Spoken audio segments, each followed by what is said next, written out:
ध्यान रखिएगा, यहाँ मामला वर्चस्व का है, बहुसंख्या का नहीं है।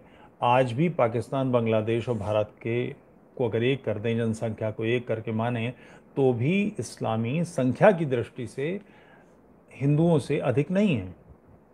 तो वर्चस्व का मामला है, जैसे मुस्लिम काल में वर्चस्व था, संख्या नहीं थी मगर वर्चस्व था, वो वर्चस्व का मामला है। और उसके अलावा जो क्षेत्र है वहाँ युद्ध चल रहा है, वहाँ के लोगों को मार के, काट के, झगड़ा करके, खींच के, पैसा दे के, लड़की दे के, कैसे भी हो इस्लामिक क्षेत्र में लेकर आना है। ये जो प्रक्रिया है इस्लामिक क्षेत्र में लाने की, इसका नाम है जिहाद। ये 24 घंटे अनवरत चलने वाली क्रिया है और ये प्रत्येक मुसलमान का फर्ज है।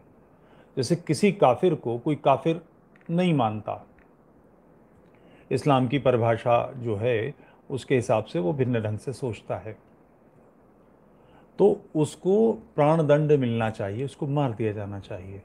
सभ्य समाज में प्राण दंड देने का अधिकार व्यक्तिगत जीवन में केवल एक चीज़ से है कि मेरी अपनी जान संकट में हो तो मैं किसी को मार सकता हूँ, अन्यथा ये काम राज्य का है, स्टेट का है, और स्टेट भी स्वतंत्र नहीं है ये करने के लिए। इसके लिए जुडिशरी पैरेलल है जो ये तय करेगी, लगातार मुकदमे चलेंगे और उसके बाद फांसी या कुछ भी होगा।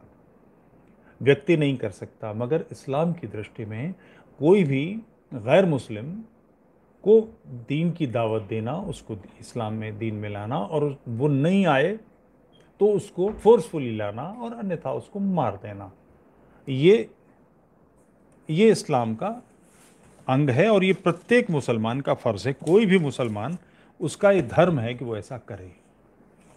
तो ये जिहाद 24 घंटे सारी दुनिया में चल रहा है, आपको नहीं दिखता, मुझे नहीं दिखता, मगर जो मुसलमान हैं उनके ध्यान में, आप कहीं भी बात कीजिए, दसों जगह मज़ारें हैं।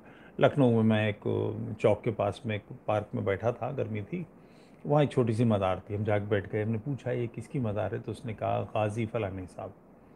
गाजी यानी जिन्होंने दीन के लिए तलवार चलाई, इस्लाम के लिए जिन्होंने काफिरों को मारा। तो मैंने कहा ये यहाँ मज़ार कैसे बन गई? बोले वो शहीद हो गए थे। मैंने किसने शहीद किया? जादूगरों ने शहीद किया। ये जादूगर कौन यहाँ से आ गए, और जादूगरों को क्या दिलचस्पी है किसी गाजी को मारे? तो आप, अगर मैं उर्दू बोलने पर आऊँ तो आप तसव्वुर नहीं कर सकते कि मैं मुसलमान नहीं हूँ, मेरी ज़बान इतनी बढ़िया है, उर्दू में शायर हूँ, उर्दू का गज़ल का। तो उसको लगा कि मैं मुसलमान हूँ, तो उसने कहा काफिरों का काम है, काफिरों ने शहीद किया था। आप इसे नहीं समझते, वो 24 घंटे इसी मानसिकता से भरे हुए हैं कि ये समूह जो है, समाज, वो ऐसा समाज है कि जिसमें दीन को कायम करना है, दीन नाफिज करना है, इस्लाम को लागू करना है। ये सारे आसपास में जितने लोग हैं शैतानियत से भरे हुए लोग हैं। तो मूल मुद्दा, ये समस्या ये है, लोग इसको टैकल ऐसे कर रहे हैं जैसे एक व्यक्ति ने किया फ्रांस में, गला काट दिया टीचर का, तो उसको, जो जिसको गोली मार दी गई, फिर उसके आसपास के कुछ लोग, फिर वो बच्ची जिसने स्कूल में ये बदतमीज़ी की थी और अपने घर के लोगों को कंप्लेंट की थी, उसको वो फ्रांस से निकाल देंगे। मगर क्या इससे समस्या का समाधान हो जाएगा? कारण कि ये समस्या उस व्यक्ति की समस्या नहीं है, चेचन्या का वो लड़का समस्या नहीं है। समस्या का कारण मैं आपको पढ़ के सुनाता हूँ।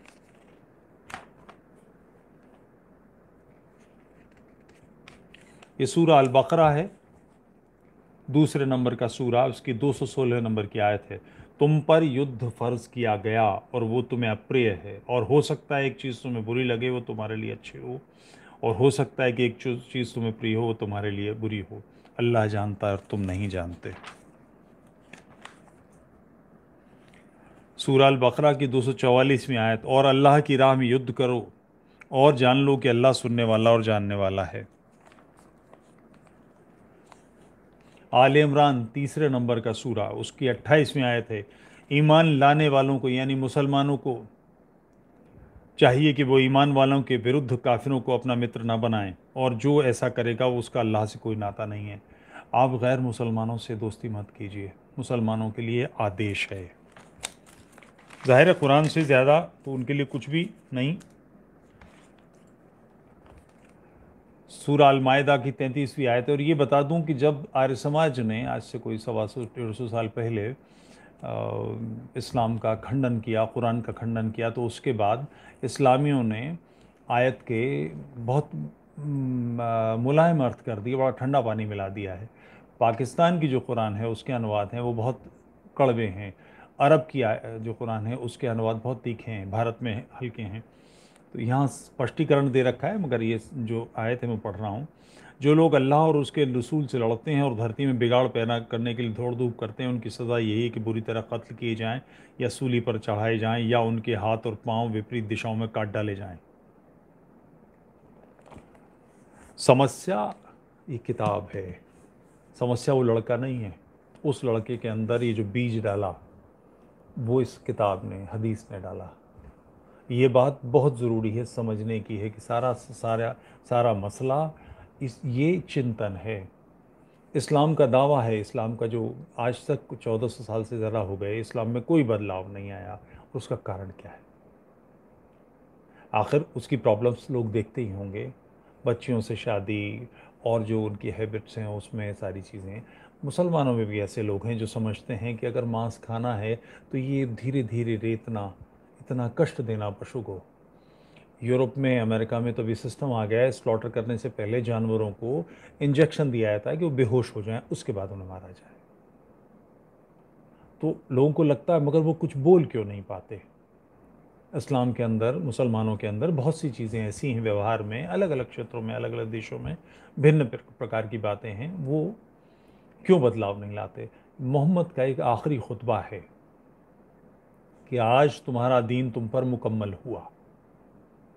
पैगंबर जिसे कुरान के हवाले से ही प्रत्येक समस्या यही है, सुन्नत ही समस्या है। मोहम्मद की ज़िंदगी को अपने जीवन में उतारना जो लिखित है, हदीसों में है, हर मुसलमान के लिए फ़र्ज़ है। मैं, भगवान कृष्ण ने क्या किया, भक्त प्रभु राम ने क्या किया, किसी वैदिक ऋषि ने क्या किया, मेरे पूर्वजों ने क्या किया, कोई आवश्यक नहीं है कि मैं उसे अपने जीवन में उतारूं। मैं नहीं मानता। ऐसे लोग जो प्रभु राम को भगवान ईश्वर नहीं मानते, ईश्वर का अवतार नहीं मानते, वो भी हिंदू हैं। ऐसे लोग जिन्होंने वेदों का खंडन किया वो भी हिंदू हैं। ऐसे लोग जो आत्मा का खंडन करते हैं वो भी हिंदू हैं। जो केवल प्रकृति को मानते हैं वो भी हिंदू हैं। हम लोग एक एक विशिष्ट प्रकार का चिंतन है कि हम सब अपनी बात रखने के लिए स्वतंत्र हैं। इस्लाम की कठिनाई क्या है कि यहाँ जो मोहम्मद ने किया और वो हदीसों में लिखा है उसी के अनुसार अपने जीवन को जीना है। तो अब उससे अलग कैसे जाएंगे?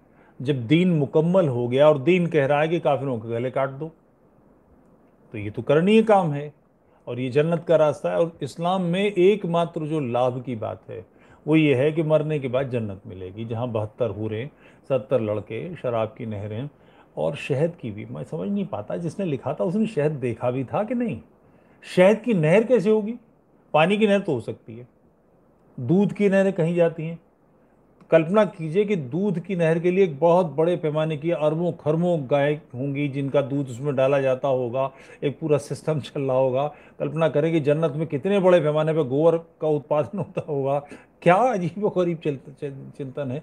बहरहाल, शहद कैसे बहेगा? कितना भी गर्म कर लीजिए, शहद इतना लिक्विडाइज तो कभी नहीं होता। बहरहाल, तो ये जन्नत में हूरें, शराब की नहरें और लड़के और ये सारी चीज़ें, यानी खाना पीना, पेट और पेट से नीचे का भाग, बस यही केंद्र है जन्नत का। इसके अलावा वर्तमान जीवन जो हम जी रहे हैं उसके प्रति अच्छा बुरा कहीं कोई बात ही नहीं है। ये आश्चर्यजनक है।